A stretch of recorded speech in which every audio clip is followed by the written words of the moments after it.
অনেকদিন ধরে ভাবছি হেনা করবো, এবার চুলটা অনেক খারাপ হয়ে গেছে, চুলটার পুষ্টিরও দরকার। এবার এখানে বার্গেন্ডি কালার মৌরি হেনাটা নিয়ে নিয়েছি।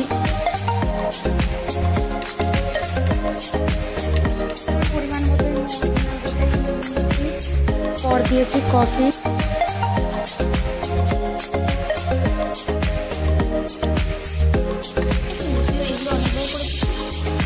দিয়েছি ডিম। ডিমটা পুরোটা দিইনি, কুসুমটা তুলে নিয়েছি, তোমরা চাইলে পুরোটাও দিতে পারো। টক দই দিয়েছি,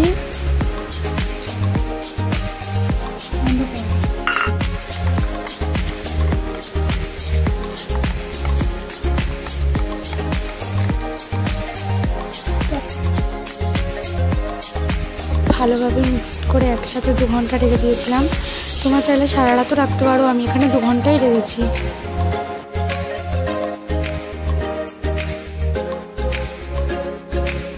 অ্যাপ্লাই হয়ে গেলে যতক্ষণ না চুল শুকাবে ততক্ষণ রেখে দিতে হবে, আর শ্যাম্পু করার পর রেজাল্টটা তোমরাই দেখতে পারবে।